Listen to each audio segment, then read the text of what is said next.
മക്കളെ എല്ലാവർക്കും നമസ്കാരം. Welcome to super notes. The company board LGS notification വന്നേക്കാണ്. Category number 423/2025. ഈ കാറ്റഗറി നമ്പർ ഒന്ന് ഓർത്ത് വെച്ചോടാ. ഒരിക്കൽ കൂടെ പറഞ്ഞു, 423/2025. എന്താ പ്രത്യേകത? നിങ്ങൾ നാളെ സർവീസിലേക്ക് കയറാൻ പോകുന്ന അതേ കാറ്റഗറി നമ്പറാണ് 423/2025. അതായത് 3000-ലധികം നിയമനങ്ങൾ നടക്കുന്ന കമ്പനി ബോർഡ് LGS നോട്ടിഫിക്കേഷൻ വന്നേക്കാണ്. അപ്പൊ നമുക്ക് ഡീറ്റെയിൽസിലേക്ക് പോവാം. എക്സാം സ്ട്രക്ചർ എങ്ങനെയാണ്? പ്രിലിംസ് കം മെയിൻസ് ആണോ?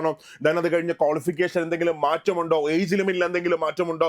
എന്നാണ് റാങ്ക് ലിസ്റ്റ് വരുന്നത്? എല്ലാം നമുക്ക് ഡീറ്റെയിൽ ആയിട്ട് നമുക്കൊന്ന് അനലൈസ് ചെയ്യാം. നോക്കിയേ, നെയിം ഓഫ് ദ ഫേം ഏതാണ്? വേരിയസ് ഗവൺമെന്റ് ഓൺഡ് കമ്പനീസ് അല്ലെങ്കിൽ കോർപ്പറേഷനിലാണ് നെയിം ഓഫ് ഫേം വരുന്നത്. അതായത് കേരള സർക്കാരിന്റെ ഉടമസ്ഥതയിലുള്ള ഒരുപാട് പൊതുമേഖലാ സ്ഥാപനങ്ങളിലാണ് നമുക്ക് നിയമനം കിട്ടാൻ പോകുന്നത്. അത് കഴിഞ്ഞ നെയിം ഓഫ് പോസ്റ്റ് ഏതാണ്? ലാസ്റ്റ് ഡേറ്റ് സർവന്റ് അല്ലെങ്കിൽ LGS, company board LGS. Okay, ഇനി അത് കഴിഞ്ഞ സ്കെയിൽ ഓഫ് പേ ആണെങ്കിൽ തന്നിട്ടില്ല. അപ്പൊ എന്തുകൊണ്ട് സാലറി തന്നിട്ടില്ല എന്ന് ചോദിച്ചാൽ, ഒരുപാട് പൊതുമേഖലാ സ്ഥാപനങ്ങളിലേക്കാണ് ഇവിടെ നിയമനം നടക്കുന്നത്. ഓരോ പൊതുമേഖലാ സ്ഥാപനങ്ങളിലും സാലറി വ്യത്യസ്തമായിരിക്കും. അപ്പൊ അതുകൊണ്ടാണ് ഇവിടെ കൃത്യമായിട്ട് ഒരു സാലറി ഇവർ തരാത്തത് കേട്ടോ. എന്നാലും 23,000+ ആണ് നമുക്ക് സാലറി കിട്ടാൻ പോകുന്നത്. അതൊന്ന് മനസ്സിൽ വെച്ചേക്കാം. അത് കഴിഞ്ഞ വേക്കൻസി ആണെങ്കിൽ ആന്റിസിപ്പേറ്റഡ് വേക്കൻസി ആണ്. അതായത് 2027 മുതൽ 2030 വരെ വരാൻ പോകുന്ന എല്ലാ ഒഴിവുകളും ഇതിൽ നിന്നാണ് ഫിൽ ആവാൻ പോകുന്നത്. എന്ന് വെച്ചാൽ 3000-ലധികം നിയമനങ്ങൾ നമുക്കിവിടെ പ്രതീക്ഷിക്കാനായിട്ട് സാധിക്കും കേട്ടോ. അത് കഴിഞ്ഞ് method of appointment direct recruitment ആണ്. ദെൻ ഏജ് ലിമിറ്റ് 18 വയസ്സ് മുതൽ 36 വയസ്സ് വരെയാണ് അപ്ലൈ ചെയ്യാനുള്ള ഏജ് ലിമിറ്റ് വരുന്നത്. നിങ്ങൾ ജനറൽ കാറ്റഗറി ആണെങ്കിൽ 36 വയസ്സ് വരെ നിങ്ങൾക്ക് അപ്ലൈ ചെയ്യാനായിട്ട് സാധിക്കും. അതായത് 2/1/1989-നും 1/1/2007-നും ഇടയ്ക്ക് ജനിച്ചവർക്ക് അപ്ലൈ ചെയ്യാനായിട്ട് സാധിക്കും. ഇനി അത് OBC ആണെങ്കിൽ അവിടെ 3 വർഷം ഇളവുണ്ട്. OBC ആണെങ്കിൽ 39 വയസ്സാണ് ഏജ് ലിമിറ്റ് വരുന്നത്. 2/1/1986-നും 1/1/2007-നും ഇടയ്ക്ക് ജനിച്ചവർക്ക് അപ്ലൈ ചെയ്യാനായിട്ട് സാധിക്കും. ഇനി SC SC ആണെങ്കിൽ അവിടെ 5 വർഷം ഏജ് റിലാക്സേഷൻ ഉണ്ട്. സോ 2/1/1984 ശേഷം ജനിച്ചവർക്കെല്ലാം തന്നെ അപ്ലൈ ചെയ്യാനായിട്ട് സാധിക്കും. ഇങ്ങനെയാണ് ഏജ് ലിമിറ്റ് വരുന്നത് കേട്ടോ. അത് കഴിഞ്ഞ് ബാക്കി ക്വാളിഫിക്കേഷനിലേക്ക് പോകുമ്പോൾ നോക്കുക, ക്വാളിഫിക്കേഷൻ എന്താണ്? ക്വാളിഫിക്കേഷൻ 7ാം ക്ലാസ് പാസ് ആണ് ക്വാളിഫിക്കേഷൻ വരുന്നത്. കണ്ടോ, pass in standard 7 or equivalent qualification. അവിടെ മക്കളെ മനസ്സിൽ വെച്ചേക്കുക, ഡിഗ്രി ഉള്ളവർക്കും അപ്ലൈ ചെയ്യാനായിട്ട് സാധിക്കും. അതായത് സാധാരണ LGS പരീക്ഷ പോലെയല്ല, വേരിയസ് LGS പോലെയല്ല, കമ്പനി ബോർഡ് ആയതുകൊണ്ട് തന്നെ ഡിഗ്രി ഉള്ള ആൾക്കാർക്കും ഈ പോസ്റ്റിലേക്ക് അപ്ലൈ ചെയ്യാനായിട്ട് സാധിക്കും. 7ാം ക്ലാസ് പാസ് ആണ് ക്വാളിഫിക്കേഷൻ ആയിട്ട് വരുന്നു. ഇനി ഒരു കാര്യം കൂടെ പറയുന്നുണ്ട്, നോളജ് ഓഫ് സൈക്ലിംഗ്. അതായത് മെയിൽ കാൻഡിഡേറ്റ് ആണെങ്കിൽ സൈക്കിൾ ഓടിക്കാൻ അറിഞ്ഞിരിക്കണം. അതും കൂടെ ക്വാളിഫിക്കേഷനകത്ത് പറയുന്നുണ്ട്. കാലഹരണപ്പെട്ട ഒരു യോഗ്യതയാണ്.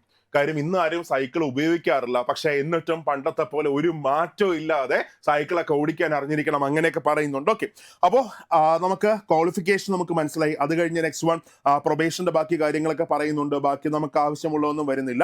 ദെൻ നോക്കുക, അപ്ലൈ ചെയ്യാനുള്ള ലാസ്റ്റ് ഡേറ്റ് വന്നിട്ട്, അപ്ലൈ ചെയ്യാനുള്ള ലാസ്റ്റ് ഡേറ്റ് 3/12/2025 അപ്ലൈ ചെയ്യാനുള്ള ലാസ്റ്റ് ഡേറ്റ്. അതായത് ഡിസംബർ മാസത്തിൽ 3-ാം തീയതിയാണ് അപ്ലൈ ചെയ്യാനുള്ള ലാസ്റ്റ് ഡേറ്റ് വരുന്നത്. പിന്നെ അത് കഴിഞ്ഞ് എക്സാം എങ്ങനെയായിരിക്കും? പ്രിലിംസ് കം മെയിൻസ് ആണോ? അങ്ങനെയുള്ള ഡീറ്റെയിൽസ് ഒന്നും തന്നെ കൊടുത്തിട്ടില്ല. അപ്പൊ ഇതൊരു സ്റ്റേറ്റ് വൈഡ് ലിസ്റ്റ് ആണ്. ഒരു സ്റ്റേറ്റ് വൈഡ് ലിസ്റ്റ് ആണ്. PSC കുറെ കാലം കൊണ്ട് പ്രധാന വലിയ പരീക്ഷകളിലൊന്നും തന്നെ പ്രിലിംസ് എന്നൊരു സാധനം കൊണ്ടുവരാറില്ല.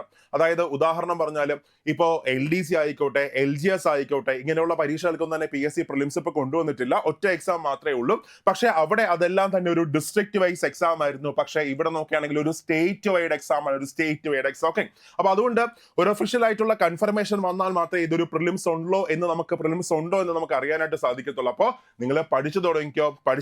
നമുക്ക് ഈ എക്സാം ഒരു ജൂണിലൊക്കെ നമുക്ക് പ്രതീക്ഷിക്കാം. ഓക്കെ, അങ്ങനെയാണെങ്കിൽ എത്ര മാസം ഉണ്ട്? ഒരു 7 മാസം നിങ്ങളുടെ മുമ്പിൽ കിടപ്പുണ്ട്. 7 മാസം തീയായിട്ട് പഠിച്ചാലും 7 മാസം ഒന്ന് കത്തി നിന്നാലും 2027 ഫസ്റ്റ് തന്നെ നിങ്ങൾക്ക് ഗവൺമെന്റ് സർവന്റ് ആയിട്ട് നിങ്ങൾക്ക് മാറാനായിട്ട് സാധിക്കും. അതിനുവേണ്ടി നമ്മൾ സൂപ്പർ നോട്ട്സ് ഒരു തകർപ്പൻ ബാച്ച് നാളെ സ്റ്റാർട്ട് ചെയ്യാൻ പോവുകയാണ്. നാളെ സ്റ്റാർട്ട് ചെയ്യുന്നു കമ്പനി ബോർഡ് LGS-നും VFക്കും ബിവറേജ് ഹെൽത്തിക്കും വേണ്ടി ഒരു അടിപൊളി ബാച്ച്. മക്കളെ, ഏറ്റവും നല്ല നോട്ട്സ് നിങ്ങൾക്ക് കിട്ടിയിരിക്കും, ഏറ്റവും നല്ല ക്ലാസ് നിങ്ങൾക്ക് കിട്ടിയിരിക്കും, അടിപൊളിയായിട്ടുള്ള മെന്റർഷിപ്പ് നിങ്ങൾക്ക് കിട്ടിയിരിക്കും. ആ മെന്റർഷിപ്പ് എന്ന് പറഞ്ഞാൽ ജസ്റ്റ് യൂട്യൂബിൽ ഒന്ന് കയറി നോക്കുക. 3 ദിവസങ്ങൾക്ക് മുമ്പ് പോയ നമ്മുടെ ഡിഗ്രി ലെവൽ ബാച്ചിന്റെ ഒരു മെന്റർഷിപ്പ് പോലെ അടിപൊളിയായിട്ടൊരു മെന്റർഷിപ്പ് നിങ്ങൾക്ക് കിട്ടും. അതേപോലെ തന്നെ എല്ലാ തിങ്കളാഴ്ചയും വൈകുന്നേരം 6 മണിക്ക് കിടിലം ഒരു മോട്ടിവേഷൻ സെഷൻ ഉണ്ട്.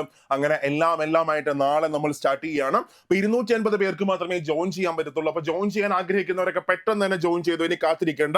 അപ്പൊ അതിനുവേണ്ടി 8281223366 ആ നമ്പറിൽ കോൺടാക്ട് ചെയ്തോ, അല്ലെങ്കിൽ താഴെ ഒരു ഗൂഗിൾ ഫോം ഇട്ടേക്കാം. ആ ഗൂഗിൾ ഫോം നിങ്ങളൊന്ന് ഫില്ല് ചെയ്തേക്കാം. അപ്പോൾ നമുക്ക് നാളെ വൈകുന്നേരം, നമുക്ക് നാളെയല്ല മറ്റന്നാൾ വൈകുന്നേരം നമുക്ക് ക്ലാസ്സിൽ കാണാം. 1-ാം തീയതി 5 മണിക്ക് നമ്മുടെ ബാച്ച് നമ്മൾ സ്റ്റാർട്ട് ചെയ്യാണ്. All the best. ഓക്കെ, പഠിച്ചു തുടങ്ങാം. 2023 ഫസ്റ്റ് ക്വാർട്ടറിൽ നമുക്ക് സർവീസിലേക്ക് കയറാം. ക്ലാസ്സിൽ കാണാം.